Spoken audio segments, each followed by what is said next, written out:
Buenas tardes. Buenas tardes, doctora. Buenas tardes. Buenas tardes a todos. Vamos a empezar la clase de hoy.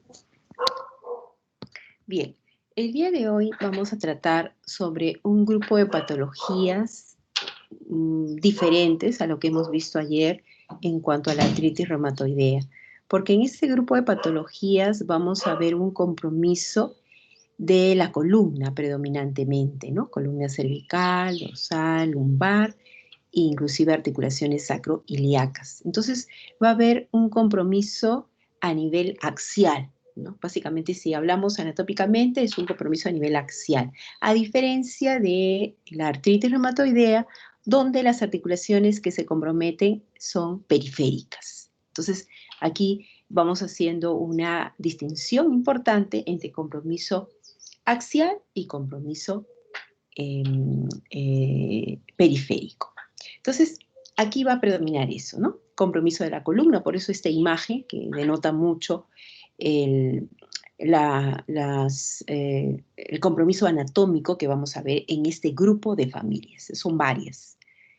El nombre viene de eso, ¿no? Espóndilo, por compromiso de esta área que hemos mencionado, y artropatías seronegativas porque cuando solicitamos los anticuerpos que ustedes ya se están familiarizando, como es el factor reumatoideo, anticuerpos anticitrulinados, en la mayoría de los casos vamos a encontrarlos negativos. Entonces, por eso es que toma este nombre.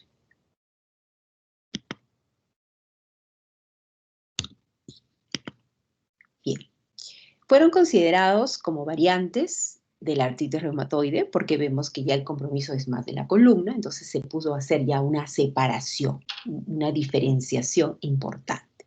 En 1963 ya se habla de estas espondilotopatías seronegativas, se introduce el término de espondilitis anquilosante, donde vamos a ver un compromiso de esta articulación.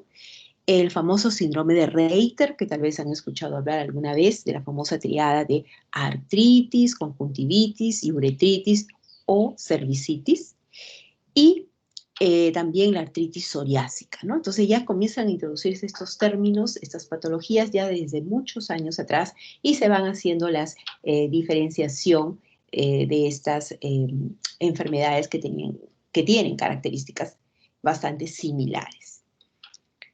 En el año 1973 ya se describe que existe una asociación importante con el antígeno de histocompatibilidad B27, ¿no? A diferencia de lo que veíamos ayer en la artritis reumatoidea asociado con el DRW4, aquí la asociación es con el HLA B27 en la mayoría de los casos. Entonces, es un grupo de enfermedades reumáticas de naturaleza inflamatoria, nuevamente, ¿no? Triada, vamos a encontrar inflamación en articulaciones sinoviales, podría haber artritis, aunque no es, digamos, lo patognomónico, pero podría haber artritis de una que otra articulación grande, por decir una rodilla, un tobillo. Entesitis, ya entra un término nuevo, que es la inflamación del tendón justo en la inserción del tendón a nivel óseo, y una asociación familiar con el HLA-B27.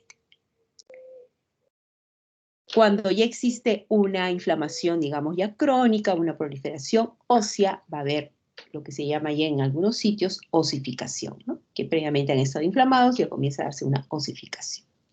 El factor reumatoide importante en este grupo de patologías es negativo. Y por supuesto el anticuerpo anticitrulinado. Son heterogéneos en su presentación. Las manifestaciones clínicas iniciales van desde limitación axial, que muchas veces vamos a ver es ascendente, empieza por decir de columna lumbar, dorsal, cervical, o de sacroiliacas, va subiendo a lumbar, dorsal, ¿no? Un proceso ascendente, progresivo. Psoriasis, si es que encontramos, además de este compromiso axial, presencia de lesiones a nivel de la piel, típicas de la psoriasis, o a veces asociados a enfermedades inflamatorias intestinales.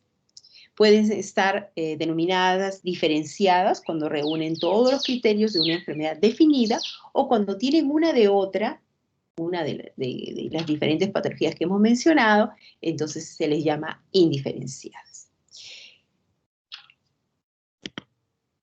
Los criterios de clasificación de las espondiloartropatías, según el Colegio Europeo, nos habla de criterios mayores y criterios menores. El criterio mayor importante es que exista el antecedente de dolor lumbar, tipo inflamatorio, es decir, aquel dolor que cuando hace alguna actividad calma y cuando está en reposo se incrementa este dolor. Sinovitis puede haber, generalmente si la hay, es asimétrica, o sea, puede estar solamente el compromiso de la columna o a veces puede estar un compromiso de una articulación inflamada periférica, una rodilla, un tobillo, pero es asimétrico y se caracteriza por un compromiso predominante de miembros inferiores, ¿no? Criterios menores puede ser antecedentes familiares, que de repente el abuelo, el tío abuelo, etcétera, haya tenido un antecedente, por ejemplo, de espondilitis anquilosante, ¿no? Que haya tenido artritis psoriásica. Entonces, este es un dato importante dentro de lo que ya viene el paciente trayendo sus características clínicas. Puede haber psoriasis, ¿no? Que existan las lesiones dermatológicas, no solamente en la piel, en las zonas del de los codos, de pliegues, sobre las rodillas, a veces cuero cabelludo, a veces solo cuero cabelludo, ¿no? Etcétera. Enfermedad intestinal inflamatoria, ya puede ser la enfermedad de Crohn, por ejemplo, uretritis, cervicitis o que el paciente haya tenido diarrea. Y un antecedente importante es que esta diarrea lo haya presentado por lo menos unas 3, 4 semanas antes de que inicie el cuadro de artritis. Dolor glúteo alternante, es una manifestación importante, y que exista presencia de entesopatías, o sea, dolor en la inserción de un tendón. El más común es la entesitis aquiliana, o la sacroileitis, que viene a ser dolor a nivel de la articulación sacroiliaca, ¿no? Que puede ser bilateral o unilateral. Entonces, el antecedente de la presencia, mejor dicho, de un criterio mayor y por lo menos un criterio menor ya nos estaría orientando a que estamos frente a este grupo de patologías, ¿no? Entonces, es muy importante la anamnesis, ¿no? Eso es algo que siempre debemos nosotros de determinar, y dentro de los cuadros reumatológicos siempre tratar de determinar si es compromiso predominantemente articulaciones pequeñas, si es a predominio de miembros superiores, miembros inferiores, si es de articulaciones grandes, si es simétrico, si es asimétrico y si es a predominio de miembros inferiores o miembros superiores. Entonces, de acuerdo a eso, yo me voy orientando frente a qué patologías estoy, digamos, presente, ¿no? Y de acuerdo a eso, yo voy orientando mis síndromes y para luego definir ya un posible diagnóstico. Dentro de esta gran familia de las espondiloartropatías seronegativas, tenemos uno, la espondilitis anquilosante, que viene a ser el prototipo y es lo que vamos a desarrollar el día de hoy, la clase. Pueden estar las artritis reactivas, entiéndase artritis reactivas en el sentido de que en la articulación inflamada yo no voy a detectar el agente etiológico, es decir, a diferencia de la artritis infecciosa, yo puedo hacer un estudio del líquido sinovial de la articulación inflamada y yo voy a aislar ese germen. Entonces ahí digo artritis infecciosa. Pero cuando digo artritis reactiva, significa que yo hago la artrocentesis, el cultivo de ese líquido sinovial y yo no voy a aislar el germen. Me va a salir cultivo negativo.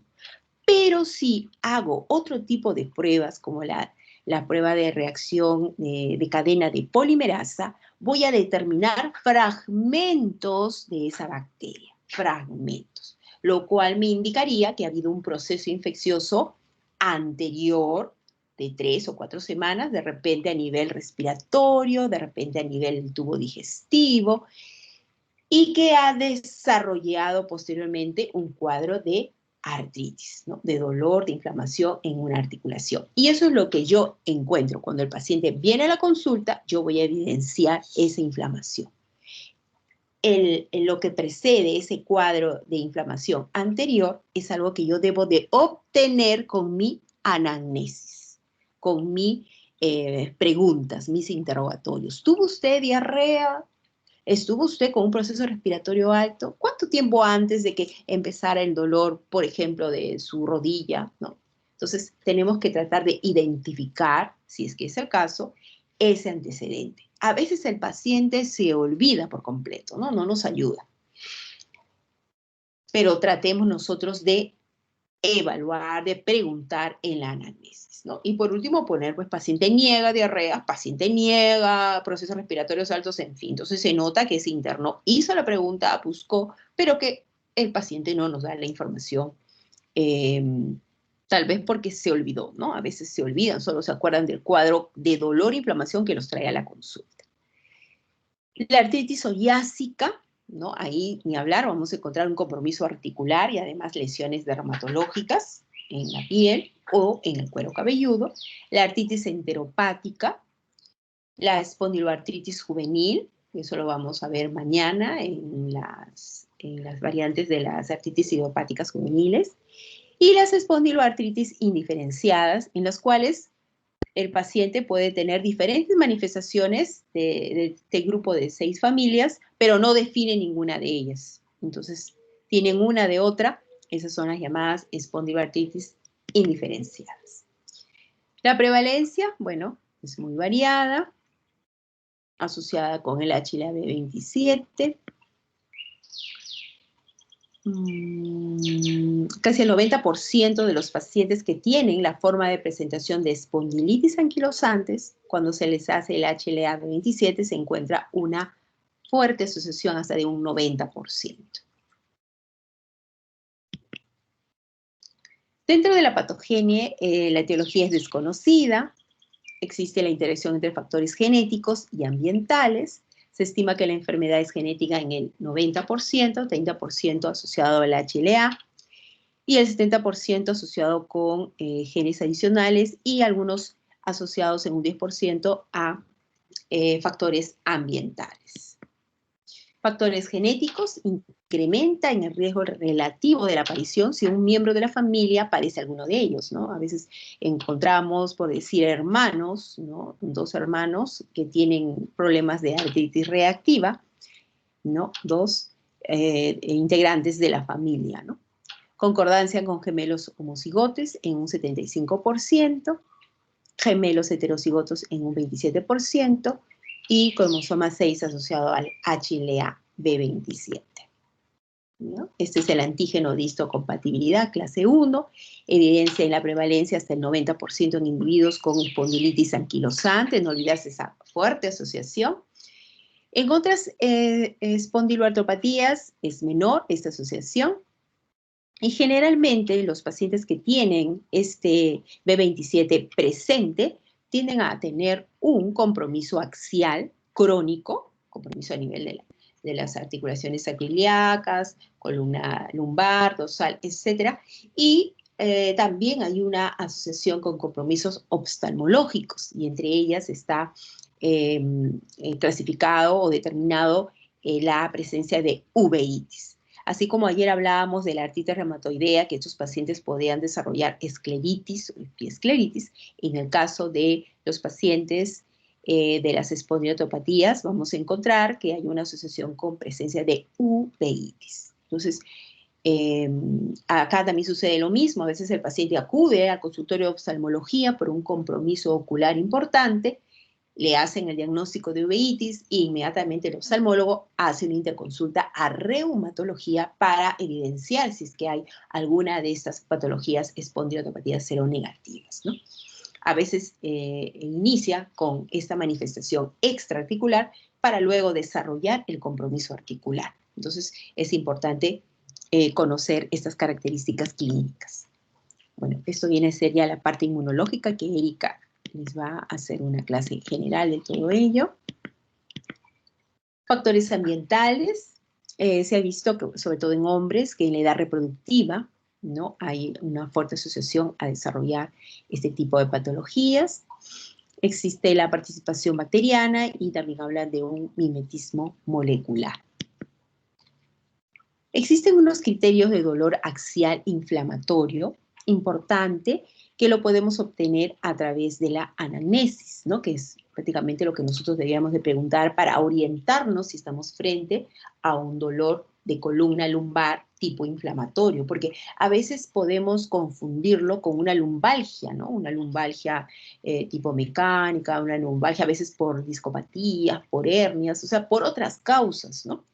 Inclusive a veces hay lumbalgias asociadas a infecciones urinarias, etcétera, ¿no? Entonces, o a veces mal orientadas por cálculo renal. Bueno, en fin, hay muchas causas de lumbalgia, pero nosotros debemos de identificar aquella que está relacionada con las patologías que estamos viendo en esta clase.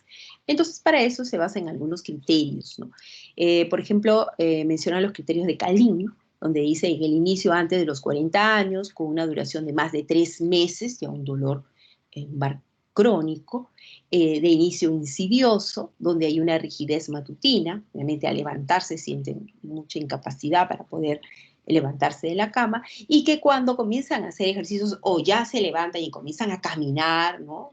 A hacer algún movimiento, sienten un alivio, ¿no? Por lo menos 4 de estos criterios deberían estar presentes para sospechar de algún tipo de problema de estas características. En los criterios de Berlín mencionan por lo menos 2 deben estar presentes, que sea más de 3 meses, rigidez mayor de 30 minutos, que mejora con el ejercicio y no con el reposo, despiertan en la segunda mitad de la noche, o sea, tienen dolor nocturno, están descansando y giran y comienza el dolor a nivel lumbar.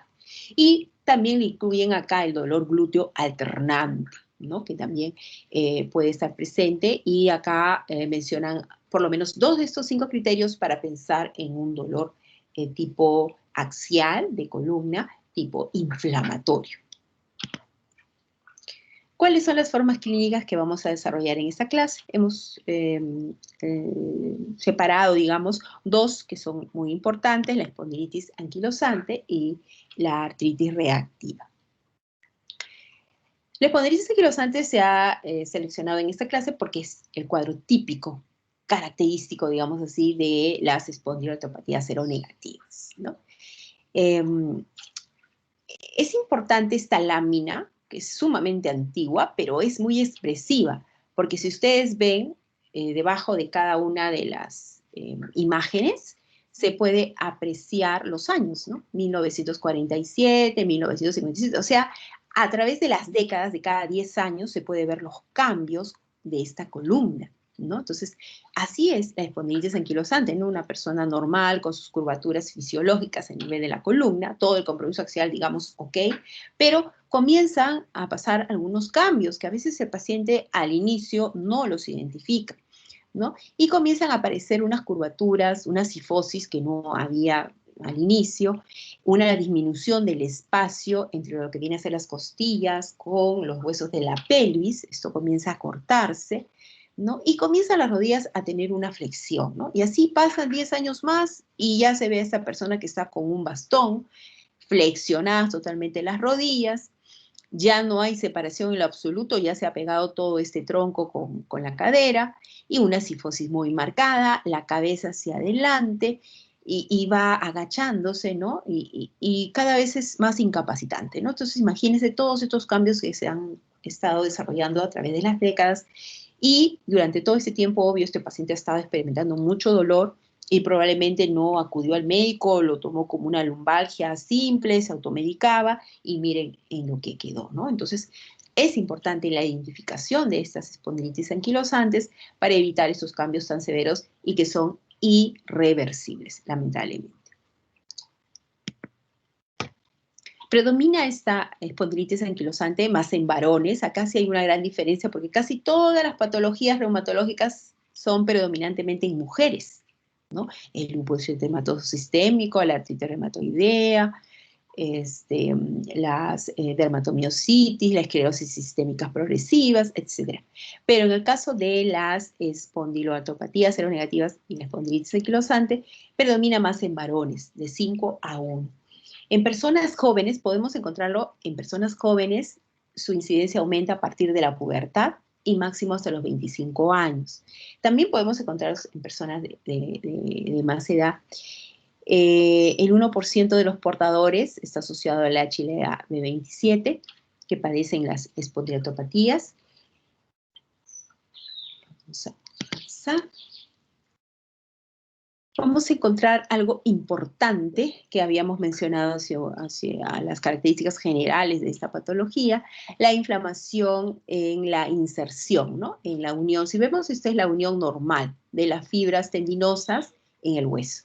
Pero en este grupo de patologías vamos a encontrar inflamación y erosión en el punto de inserción del tendón, ¿no? Esto es lo que se va desarrollando y esto es la famosa entesitis. Algo muy patognomónico de las, en este caso, bueno, de las espondilatopatías seronegativas y aquí en la espondilitis anquilosante de la que estamos desarrollando.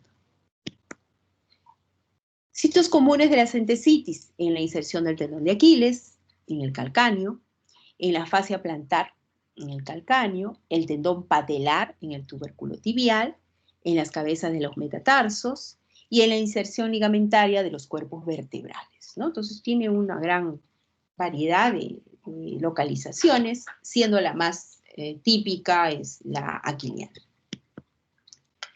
Acá vamos a ver dos formas de presentación clínica, según la edad.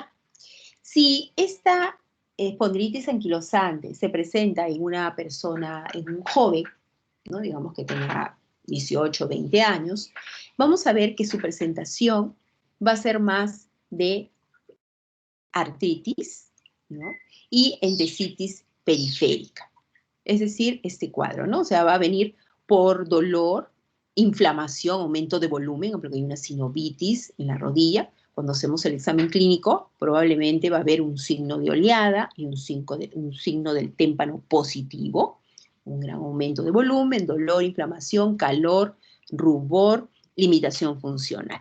Entonces, en personas jóvenes puede venir el paciente así, ¿no? Con su rodilla inflamada, hinchada.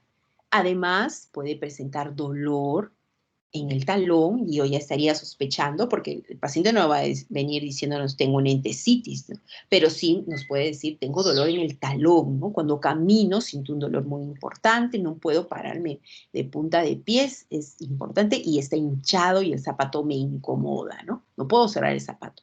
Entonces, vamos a evidenciar una entesitis, ¿no? Periférica. Entonces, la presentación en jóvenes va a ser así: compromiso articular, de alguna articulación periférica, generalmente asimétrico, puede ser una, dos o tres articulaciones, generalmente oligoartritis, a predominio de miembros inferiores y asociado a alguna entesitis, ¿no? Que puede ser de uno o bilateral. En cambio, si tenemos una espondilitis anquilosante en una persona adulta, 40, 50 años, generalmente la historia clínica que nos va a traer ese paciente va a ser de dolor a nivel de columna, ¿no? Inclusive puede haber también dolor a nivel de las articulaciones sacroiliacas. Y algo muy importante, que él va a referir dolor crónico, ¿no? A nivel de la columna, y muchas veces va a referir ascendente, ¿no? Yo siento que me duele acá cuando me siento, los glúteos, luego siento que me duele acá, ya sospechando de la articulación sacroiliaca, y luego va subiendo y me duele la columna lumbar, y luego más arriba, y ahora me está doliendo el cuello y así, ¿no? Entonces, en persona adulta, el cuadro clínico va a ser a nivel de las articulaciones axiales. Y en el joven va a ser periférico y a veces asociado a entesitis. No olvidar esas dos formas de presentación según la edad. Esto es para recordar el compromiso axial, muy importante en este grupo de pacientes. La sintomatología se divide en manifestaciones musculoesqueléticas y extraarticulares. Las musculoesqueléticas va a haber dolor axial, inflamatorio y rigidez. Predomina la inflamación, se presenta dolor dorsolumbar, el cual es crónico, progresivo, asociado a rigidez, más intenso y duradero durante el reposo prolongado, ¿no? Por ejemplo, están durmiendo y se levantan, entonces ahí van a sentir pues un dolor muy importante para levantarse, incorporarse de la cama, para caminar, etc. Y tienden a tener dolor nocturno, o sea, se despiertan por dolor. Reducción de la movilidad, eso lo vimos en la lámina, no olvidarse, una reducción de la movilidad de esta columna, más o menos cada 10 años. Bueno, obvio si es que no hay un tratamiento. Puede haber, aparte, cervicalgia y lumbalgia, ¿no? Son comunes en la población general y a veces se asocian a causas mecánicas, ¿no? Eso es lo que le decía, que siempre hacer el diagnóstico diferencial, por eso que usamos ya los criterios de Calin, en los cuales tratamos de determinar las características de esta lumbalgia tipo inflamatoria que se ve en estas patologías, ¿no? Con la finalidad de facilitar el reconocimiento, se han propuesto los criterios clínicos de sospecha, ¿no? Dolor dorsolumbar inflamatorio, edad de presentación entre los 40 y 45 años, hablamos que es de la forma de presentación de personas de mayor edad, consistencia y cronicidad, más de 3 meses, predomina nocturno e interferencia del sueño en la segunda mitad de la noche, rigidez matutina, mejoría con la actividad física moderada. Ahora, en esto hay que tener cuidado, ¿no? Porque si el paciente se pone a hacer planchas, o sea, una actividad demasiado severa, obvio que va a generar dolor. Pero si hace una actividad, digamos, una caminata, algo simple, obvio que ese movimiento le va a dar calma, va a disminuir el dolor. Generalmente aumenta con la actividad física mayor, ¿no? Eso, si es que hace movimientos muy bruscos. Sacroileitis, dolor en la articulación sacroiliacas, dolor glúteo alternante, y el dolor, no se olviden que es ascendente. Puede haber también compromiso en la región torácica, ¿no? A nivel de la articulación costo, vertebral y costales. Dolor al inspirar, ¿no? Es algo que él refiere, no puedo, a veces se confunde con un problema respiratorio, no puedo respirar, no puedo tomar aire, ¿no? No puedo, no sé qué me pasa, voy a bostezar y no puedo hacerlo, algo me impide, quiero toser y no se puede. ¿Y esto a qué se debe? Porque lo que viene a ser la caja torácica se ve disminuido en su movimiento cuando estos pacientes tienen compromiso a nivel de esa zona. Entonces, disminuye esa movilidad, entonces estos pacientes no pueden tomar aire, no porque exista una lesión pulmonar, sino por la caja torácica que se ve disminuida en su movilidad.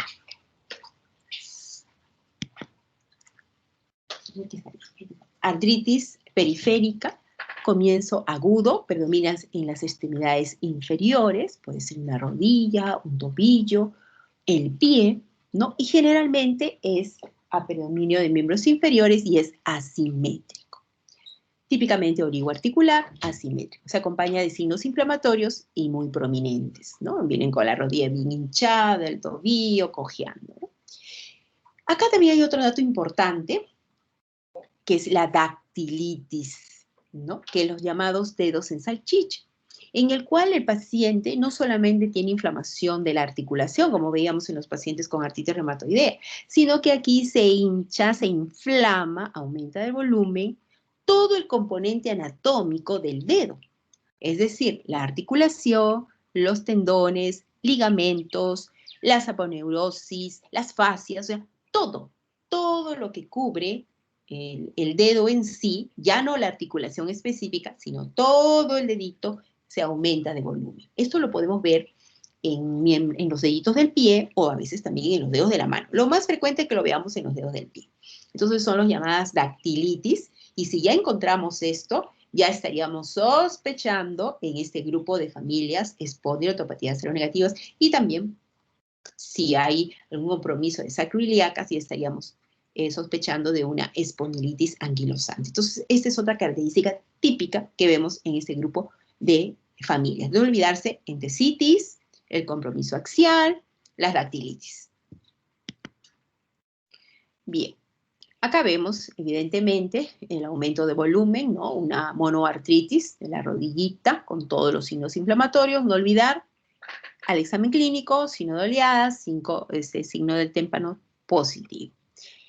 Aquí vemos el aumento del volumen, la inserción del tendón de Aquiles, ¿no? Bien prominente, con mucho dolor Y a veces puede ser bilateral.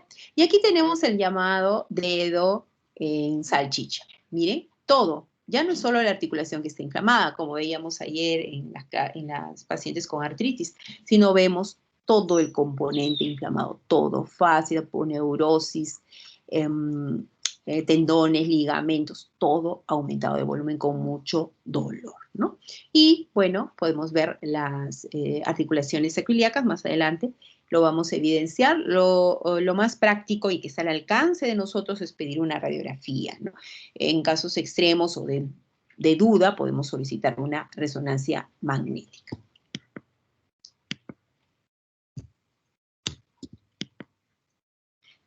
Bueno, esto clínicamente, ¿cómo vamos a evidenciar si es que hay algún compromiso de las articulaciones sacroiliacas?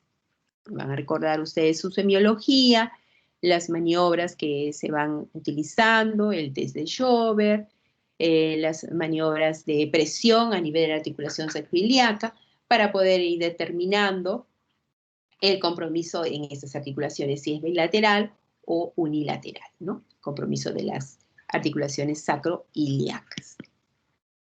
La prueba de Schober, que está al alcance de todos ustedes, con una cinta métrica, donde se va a evidenciar las espinas ilíacas anterosuperiores, se va marcando, ¿no? Y se hace una línea imaginaria de 10 centímetros, y cuando hacen la flexión, esto pues debe medir más o menos una diferencia de 5 centímetros, que vendría a ser una buena flexión de esta columna, 5 a más.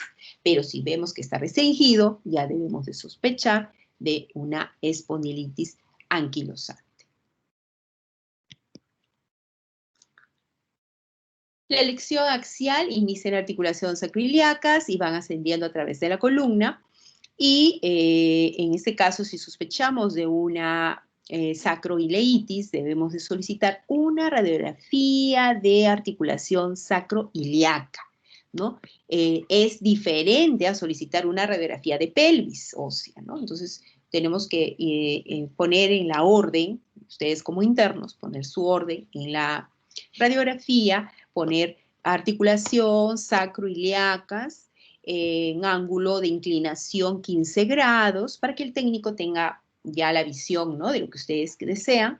Esa maniobra le llaman de Ferguson, ¿no? O basta que se acuerde ángulo de inclinación 15 grados para identificar la articulación sacroiliacas, descartar espondilitis anquilosante. Entonces, con ese texto, cuando nosotros ya le ponemos un texto a la orden de rayos X, ya tanto el radiólogo, el técnico y el médico radiólogo ya pueden más o menos orientarse qué es lo que van a buscar, ¿no? Porque es muy diferente que te pongan una placa a que te den un pequeño resumen, ¿no?, de la historia o de lo que queremos encontrar en esa radiografía. Entonces, siempre es importante esos detalles. Al pedir la radiografía bajo estas características, ya vamos a identificar esas articulaciones y le vamos a poner grados, ¿no? 0 cuando está todo normal, 1 cuando hay alteraciones inespecíficas, un poco vagas, 2 cuando hay pérdida de definición de los bordes articulares con presencia de esclerosis y en unos casos ya avanzados, erosiones. La sacroileitis moderada o avanzada con 1 o más erosiones, esclerosis. Al inicio se va a ver como un ensanchamiento, ¿no? Y a la vez anquilosis parcial del espacio articular. Un ensanchamiento porque al haber varias erosiones como que el espacio se agranda, ¿no? Pero luego ya tiende a hacerse anquilosis y a cerrarse esos espacios, ¿no? Ya sería el grado 4, donde hay una anquilosis importante. Puede ser total o sin esclerosis subcontral, ¿no? Entonces, es muy importante identificarlo y siempre debe ser bilateral, ¿no? Bilateral. Acá ya se ve la esclerosis total, acá un poco ensanchado por presencia de erosiones. Si queremos ser más explícitos o obtener datos, digamos, más precoces de esta sacroileitis, entonces ahí sí ya podemos utilizar lo que es una resonancia magnética o algún problema de ayuda, problema de diagnóstico, ¿no? Pero si hemos hecho bien nuestra historia clínica, nuestra anamnesis, nuestras maniobras al examen clínico, pues con una radiografía nos podemos orientar frente al problema que trae el paciente, ¿no? En este caso, la espondilitis anquilosante. Bueno, la columna normal, miren cómo se va a ir cambiando en la espondilitis anquilosante temprana, se van formando ya los cuadros de inflamación, y en los casos avanzados ya esto se va cerrando, se van formando como unas cañas de bambú cerrando con una fusión importante y obvio esta columna pierde movilidad, ¿no? Y además pierde las curvaturas fisiológicas que debería de tener, ¿no? Es bastante bien incapacitante, causa mucho dolor y a veces cuando llega muy avanzado da bastante pena porque el paciente no puede moverse, parece un robot, no puede mover ni el cuello, ni la columna, ni para adelante, ni para atrás. Es terrible, ¿no? Lo mejor es hacer un diagnóstico temprano para evitar esas secuelas severas, ¿no? Bueno, aquí ya se pueden apreciar los cambios. A veces se forman como unos pequeños, digamos, como unos osteofitos, a veces confundidos con cuadros de artrosis, pero luego se van formando puentes óseos, ¿no? Y se van unificando. Y se va formando una columna donde ya inclusive ya se ve como un bambú, ¿no? Todo unido, ¿no? En cambios ya más avanzados. Manifestaciones extraarticulares, la uveitis, no olvidarse, uveitis anterior aguda. Patología inflamatoria idiopática de la porción anterior de la uvea, suele ser unilateral y episódica. Hiperemia conjuntival, fotofobia y visión borrosa. Sinequias entre el cristalino e iris y puede también asociarse presencia de cataratas.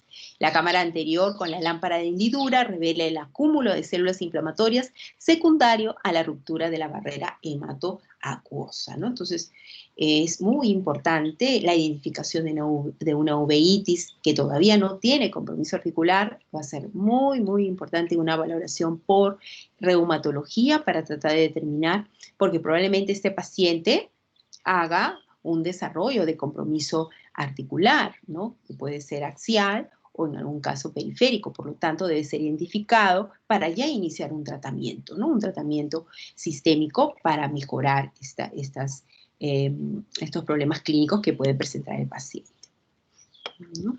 Entonces, no olvidarnos de los cambios de la uveitis.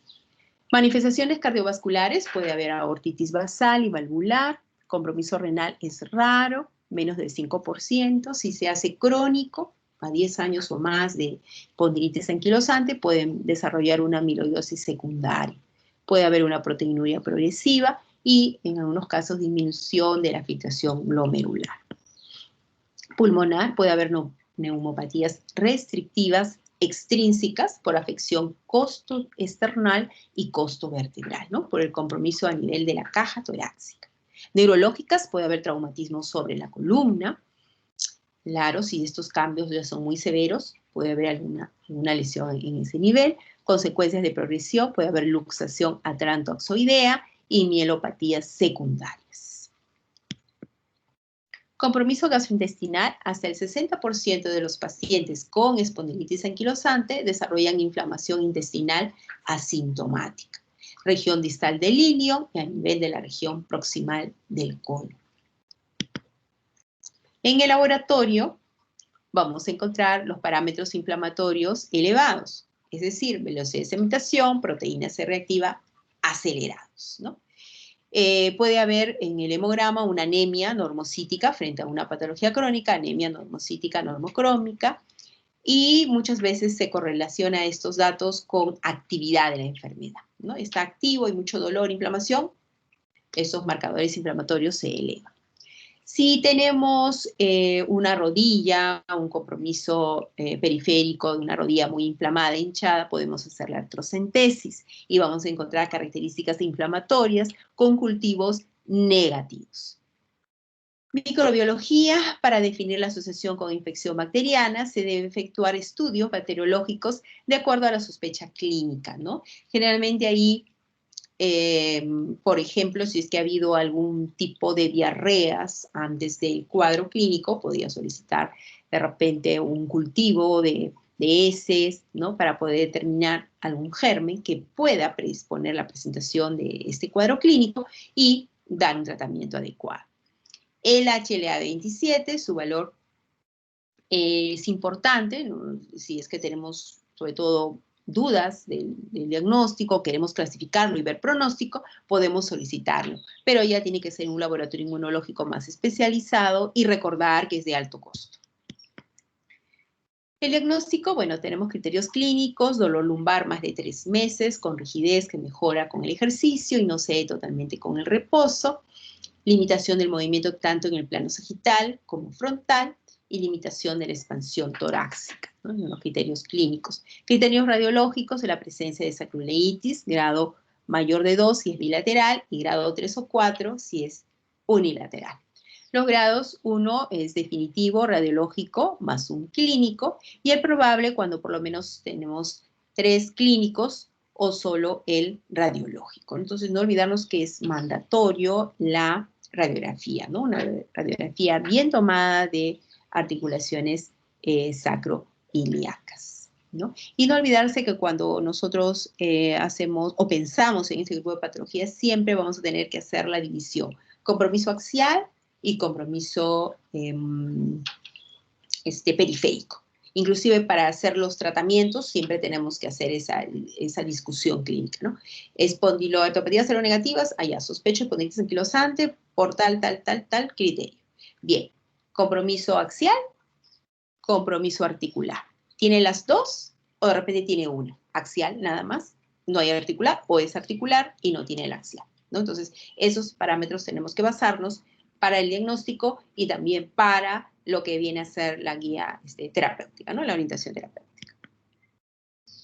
Bien, entonces los tratamientos, aquí en la espondilitis anquilosante vamos a tener que trabajar siempre con lo que es el manejo del dolor, porque el dolor es muy invalidante en este grupo de pacientes, hay mucha limitación funcional. Entonces, frente a una espondilitis anquilosante con compromiso axial predominantemente, ya sea sacroiliacas, columna lumbar, dorsal, cervical, nosotros vamos a tener que trabajar con antiinflamatorios, pueden ser los clásicos, los AINES, tipo ibuprofeno, naproxeno, los clásicos que están al alcance, los inhibidores de la COX-1, ¿no? A dosis máximas y fraccionadas. Pero si el paciente tiene antecedentes de gastritis, de úlceras, ahí vamos a trabajar con los inhibidores de la COX-2. Y dentro de los AINES COX-2, el que mejor evidencias o mejor respuesta da es el etirocoxib. En los cuadros agudos podemos trabajar etirocoxib de 120, es una dosis única, podemos darlo 5 días y luego podemos darle etirocoxib de 90. En dosis diarias, y esto sí se puede dar de forma prolongada, una al día, ¿no? Podemos dar corticoides tipo prednisona, sí, podemos dar a dosis bajas, no vamos a excedernos, 5 o 10 miligramos, a veces 15 miligramos, por el dolor y la inflamación que presenta a nivel de toda su columna axial. Y tenemos que trabajar con los fármacos modificadores de la enfermedad, ¿no? Entre ellos, la elección dentro de toda la gama de fármacos que tenemos, aquí se trabaja mucho con la sulfasalacina, ¿no? La sulfasalacina viene de 500 miligramos, podemos darle 1 gramo, 2 gramos al día, siempre tratando de valorar la toxicidad digestiva que puede dar, porque produce gastritis, esta sulfasalacina, darle omeprazol para controlar un poco el cuadro digestivo que se pueda presentar, ¿no? La valoración de la sulfasalacina dentro del cuadro clínico, más o menos entre 3 meses promedio, como casi la mayoría de los fármacos modificadores de la enfermedad, que no actúan de inmediato, sino que toman su tiempo para que actúen, más o menos entre 3 meses tiempo promedio. Si no tenemos el acceso a la sulfasalacina, como en el MINSA, nosotros en los hospitales del MINSA no tenemos la sulfasalacina, entonces nosotros lo que damos es el metotrexate, ¿no? O que tenga alguna reacción adversa a la sulfasalacina, trabajamos con el metotrexate. Dosis, 15 miligramos semanal, 20, podemos subir un poco más, y también valoramos un promedio de 3 meses la eficacia de este fármaco. En otras alternativas podemos dar el eflunomida, pero con menos eficacia. Tiempo promedio de valorar la respuesta al tratamiento siempre va a estar entre más o menos unos 5 o 6 meses, en donde damos el tratamiento y debemos ver la respuesta y podemos cambiar la conducta terapéutica si es que no encontramos el alivio que debe presentar este paciente. Entonces, es ahí donde tendríamos ya que pasar a una terapia un poco más, digamos, más fuerte, y en este caso trabajaríamos con los fármacos biológicos, ¿no? Los modificadores de la enfermedad, tipo los biológicos. Y el que está encabezando es el inhibidor del factor de necrosis tumoral, ¿no? Que es el que se utiliza en estos casos, puede ser el etanercept o el infliximab, que ha dado muy buenos resultados. Es más, dentro de lo que es la terapia biológica, dentro de las patologías reumatológicas, en las primeras que se utilizó fue en las espondiotopatías seronegativas, ¿no? Ya después ya lo hemos pasado para artritis reumatoidea, para lupus, etc.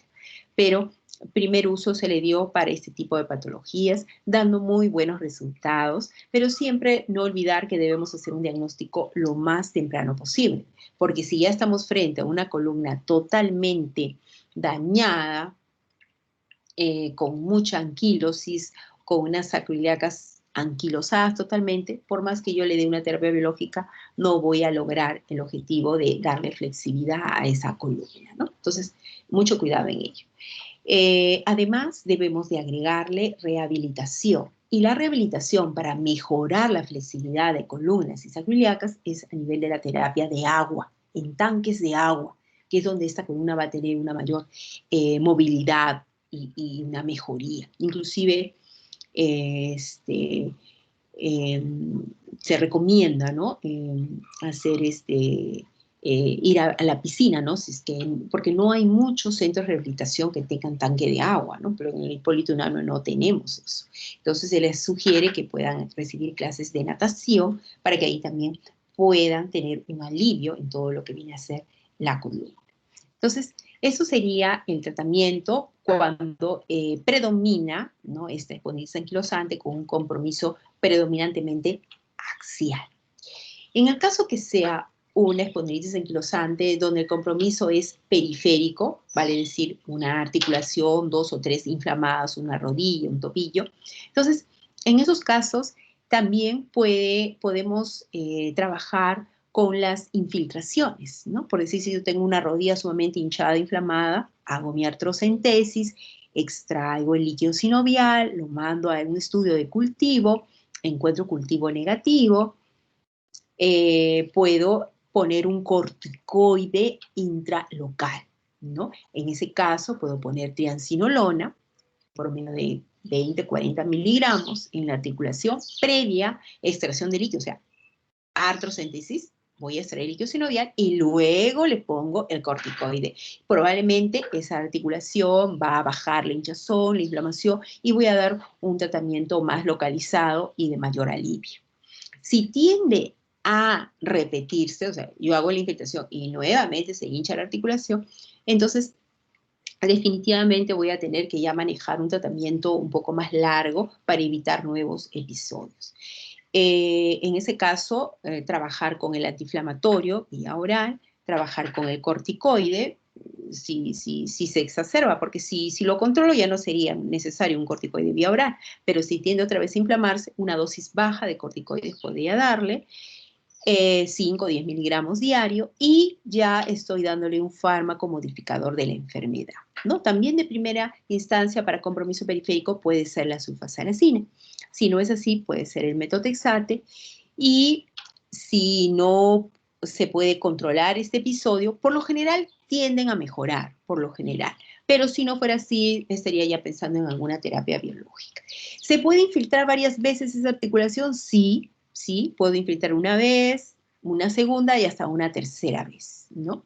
Y si ya más de eso, ya debería de esperarme, porque deben ser 3 infiltraciones al año. No necesariamente en la misma articulación, ¿no? De repente en un tobillo o una rodilla, pero en total deben sumar 3 por año. No excedernos en ello para no tener una gran, digamos, toxicidad por el uso de los corticoides. ¿Debemos hacer rehabilitación? Sí. Si el paciente presenta entesitis, ¿no?, o sea, inflamación en la inserción del tendón, ahí también se puede hacer infiltración en el sitio local. En las entesitis aquilianas se puede infiltrar, ¿no? Y también la rehabilitación en tanque de agua puede ayudar mucho para las entesitis. Bien, entonces no olvidarse que para el manejo de las espondilitis anquilosantes debo de ver si es compromiso axial y si es compromiso digamos, periférico, y si son los dos, pues trataré de aplicar ambos, digamos, tratamientos para poder controlar ese proceso. Bien. Bueno, eso es en parte de lo que hemos estado hablando. En algunos casos se puede hacer cirugías, pero hay que tener bastante cuidado a nivel de la columna.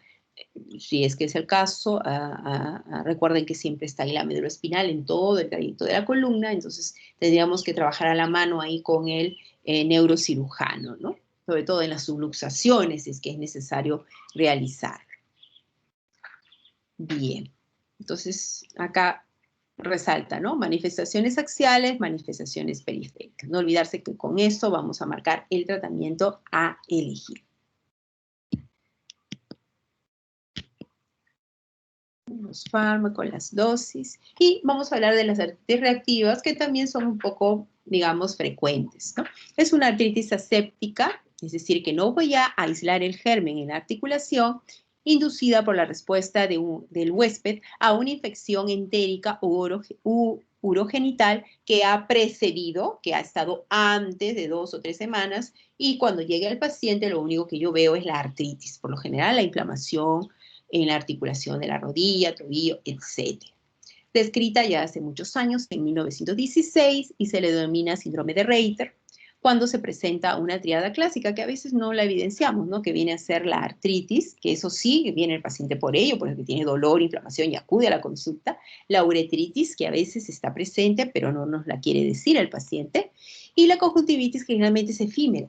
Entonces, raro que encontremos los 3 cuadros a la vez, ¿no? Los 3 cuadros clínicos. La constelación de estos hallazgos es infrecuente, por lo que se acuña el término de Reiter incompleto en la mayoría de los casos. Y bueno, y al finalmente le dicen ahora artritis reactiva, ¿no? Parte de la inmunología. ¿Cuáles son estos agentes causales que pueden producir esta artritis reactiva? Eso sí se ha estudiado bastante. Está la salmonela, la shigella, la yersinia enterocolítica, campylobacter, clamidia, hay un montón de artículos sobre la clamidia, y el ureaplasma. La artritis aparece por lo menos 2 a 4 semanas después de un cuadro infeccioso. Puede ser una diarrea, una uretritis o una cervicitis. La uretritis puede ser asintomática y manifestarse solamente como una piura séptica. En el hombre habitualmente se encuentra disuria, secreción uretral e incluso epididimitis o prostatitis, ¿no? Entonces, esto a veces no es fácil obtener cuando se hace la anamnesis esta información, ¿no? A veces luego de 2, 3 veces el interno se le hace confianza, ya se gana la confianza del paciente y puede obtener esa información, ¿no? Y si es muy importante, entonces, y estamos demorando ahí un poco con la anamnesis y queremos soluciones prácticas, entonces hacemos una interconsulta a urología ya para que haga la evaluación, ¿no? Y a veces algún cultivo y evidenciar si hay algún germen causal de la artritis que el paciente nos está trayendo, ¿no? Los síntomas constitucionales son comunes, puede haber fiebre, ¿no? Fiebre, fatiga, baja de peso, malestar general. El compromiso oligoarticular, es decir, puede ser 1, 2 o 3 articulaciones, es característica muy inflamatorio, con enrojecimiento, hinchazón y dolor, y afecta generalmente las articulaciones de las rodillas, tobillos y pies. Se puede ver dactilitis, sí, de los dedos del pie como resultado de la artritis, tenosinovitis, periostitis simultánea. El 50% de los casos tiene dolor lumbar, o sea, también podría haber algún dolorcito en esa zona, por compromiso axial. El 75% de los pacientes presenta recurrencias episódicas. Eso es algo muy importante porque esos tienden a tener como episodios, ¿no? Se enfrentan al agente causal, ¿no? Y se desarrolla el cuadro clínico de la artritis, ¿no? Una vez que se le trata, se soluciona el problema y el paciente está sanito totalmente, pero si regresa nuevamente al medio ambiente donde se desarrolla este cuadro, otra vez se va a dar, ¿no? Por ejemplo, antecedentes, los soldados que viven juntos, hacinados, los presos, ¿no? Y a veces hay algún tipo de costumbres, promiscuidad sexual, etcétera, que desarrolla que esto se dé, digamos, de una forma repetitiva, ¿no? Como ciclos. Entonces, lo importante es aislar el germen, tratarlo y de esa manera evitar los episodios sucesivos.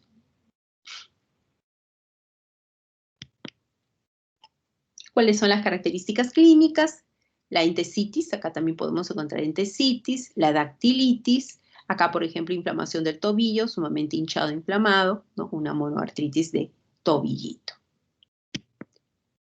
El cuadro clínico, las manifestaciones extraarticulares son principalmente oculares, conjuntivitis, ya lo habíamos dicho, también puede haber uveitis en este grupo de pacientes, mucocutáneas, puede haber úlceras orales, queratoderma blenorrágica, balanitis circinada y también puede haber onicolisis. En forma frecuente están descritas también la aortitis, el bloqueo auriculoventricular, amiloidosis, nefropatía por inmunoglobulina A, neuropatía periférica, encefalopatías y mielitis transversa. Bueno, los cambios que puede darse, balanitis, etcétera. Cambios en las uñas, ¿no? En el laboratorio se observa leucocitosis y trombocitosis, elevación de los reactantes de fase aguda, velocidad de sedimentación, proteína C reactiva. Puede haber hipergamaglobulinemia, especialmente la inmunoglobulina A. El HLA-27 puede estar positivo, está en un 80%, en menor frecuencia que como lo veíamos en la espondilitis anquilosante. La serología reumatológica es negativa, es decir, solicito mi proteína, anticuerpos anticitrulinados, mi factor reumatoideo negativo. El líquido sinovial, por ejemplo, si la rodilla está inflamada, no olvidarse, mi cultivo de líquido sinovial, mi artrocentesis, extraigo el líquido, hago mi cultivo y básicamente va a ser negativo el cultivo y las características del líquido inflamatorio. Cultivo de secreción uretral o coprocultivo, de acuerdo al antecedente infeccioso que ha precedido el cuadro de artritis, yo solicito mis cultivos para identificar cuál es el germen causal, ¿no? Serologías específicas para Yersinia, para clamidia, para Campylobacter, ¿no? Técnicas de amplificación del DNA para clamidia, algunas técnicas especiales. Pueden ser útiles para aislar a veces este germen, no exactamente completo, pero sí fraccionado en la articulación. Se pueden hacer algunas pruebas. En la radiología se destaca la entesopatía calcánea y la sequileitis. A veces también, si no está muy claro, se puede hacer una resonancia. Pero siempre empecemos con nuestra radiografía. A veces también ecografías, ¿no? Se puede solicitar, ya que también hay un compromiso del tendón, la entesitis, también una ecografía nos puede ayudar, aparte de una radiografía. ¿Cómo vamos a tratar las artritis reactivas? Vamos a darles antiinflamatorios para controlar el proceso, al igual como mencionamos anteriormente, cualquier antiinflamatorio inhibidor de la COX-1, y si tiene gastritis, alguno de la COX-2. Los corticoides se pueden aplicar si se da a dosis muy bajas. Entre los fármacos modificadores de la enfermedad, tenemos la sulfasalazina de primera elección, sobre todo si es que tiende a la cronicidad.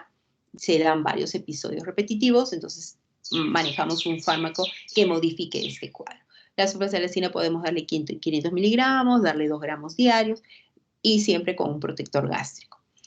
Si hay alguna reacción adversa, algún problema, podemos rotarle al metotrexate y en algunos casos a veces damos azatioprina. Antibióticos de acuerdo al germen aislado, ¿no? Si detectamos algún germen, de acuerdo a eso vamos a manejar algún antibiótico específico, ¿no? Tipo doxiciclina, ciprofloxacina, etc. Bien, en el caso de que la articulación esté inflamada, esté hinchada, entonces ahí nosotros podemos hacer también una infiltración, ¿no? Entonces, como es una sola articulación o 2 o 3, nosotros podemos infiltrar y con eso vamos a dar bastante mejoría con el corticoide local, ¿no? Más que darle sistémicos, y es una articulación inflamada, pues ahí va a ayudar mucho más el tratamiento de la infiltración. ¿Podemos hacer rehabilitación? Sí, rehabilitación para mejorar la movilidad, en este caso de la rodilla, sobre todo mejorar la musculatura que tiende a atrofiarse, ¿no? Cuando una articulación está inflamada porque hay limitación funcional. Entonces, recuperar la movilidad para que la funcionalidad muscular, para que luego esa articulación tenga un mejor movimiento, desarrollo y todo quede sin ningún problema, ¿no? Mejorar las costumbres, el medio ambiente, si ya localizamos de que algún medio, algún factor externo condiciona este cuadro de artritis reactiva, entonces mejorar pues los hacinamientos, las conductas que tengan estas personas, ¿no? Mejorarlo para evitar procesos repetitivos. Bien, ¿alguna pregunta?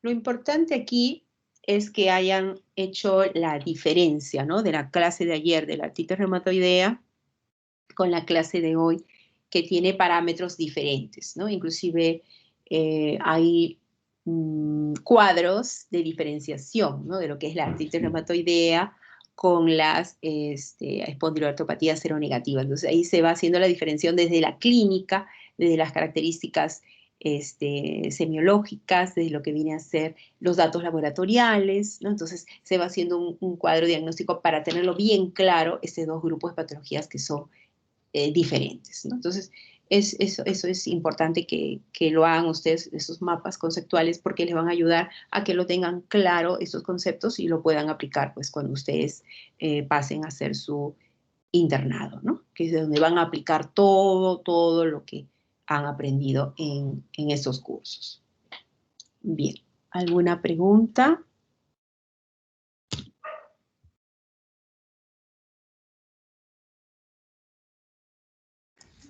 (17)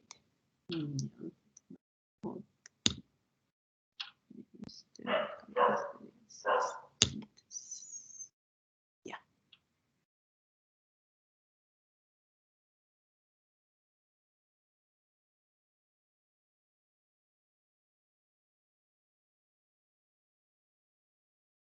A ver, Lilibet Quispe. Sí, doctora, buenas tardes. Buenas tardes. ¿Podrías darme una diferencia entre artritis reumatoidea y las espondilatopatías seronegativas?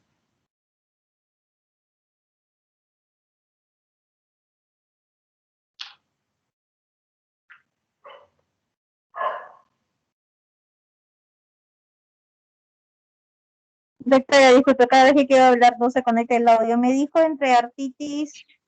Reumatoidea y lo que hemos visto hoy día, las espondilatopatías seronegativas.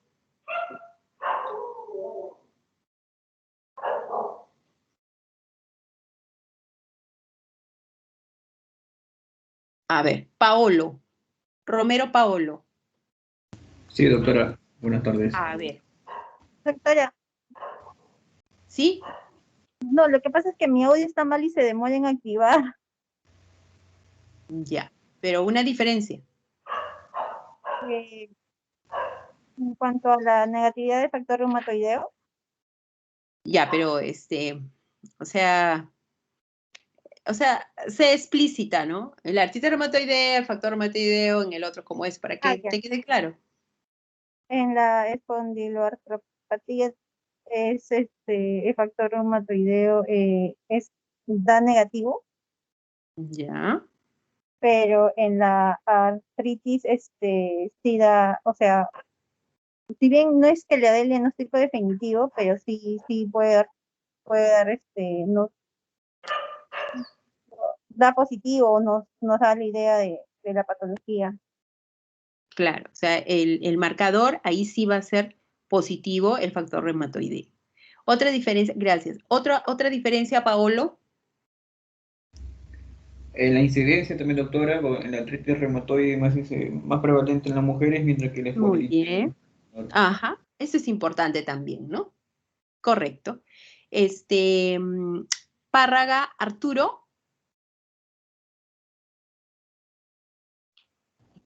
Sí, doctora, buenas tardes. Otra diferencia, buenas tardes. Otra diferencia que puede haber entre la artritis reumatoidea y las espondilatopatías seronegativas. En cuanto al compromiso articular, tal vez, doctora. Ya, perfecto. Sí, bien, en la artritis reumatoide, si no me equivoco, empieza más en las manos, ¿no? En las extremidades, entonces, mientras que en las espondiloartropatías sería más en la columna, tal vez. Claro, o sea, predomina un compromiso axial en las espondilatopatías seronegativas y en la artritis reumatoidea más es un compromiso periférico, ¿no? Articulaciones pequeñas, en este caso, bueno, en las manos, no podría ser. Entonces, ahí hay una gran diferencia desde ese punto de vista. ¿Alguna otra diferencia? Caterina Rodríguez García. Sí, doctora, estoy de acuerdo con mis compañeros, ¿no? Que por lo general la espondiloartropatía por lo general es axial y en cambio lo que es la artritis reumatoide es periférico, ¿no? En las articulaciones periféricas. Y desde el punto de vista extraarticular ocular, ¿cómo marcarías la diferencia? A ver, Cerrato, Jonathan.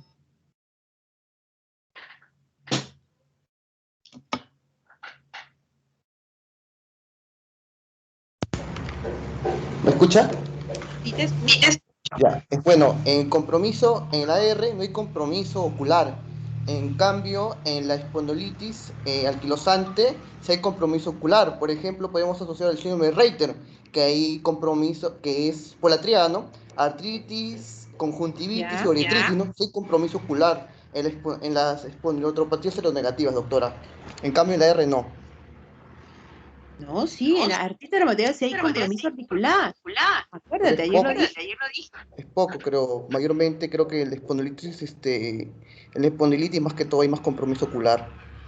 No, en las dos tienes. Lo que pasa es que es diferente. En la clase de hoy, ¿cómo se llama el compromiso ocular? Uveitis anterior, doctor. Uveitis. Ok. ¿Y en la artritis reumatoidea cómo es el compromiso? Por lo general.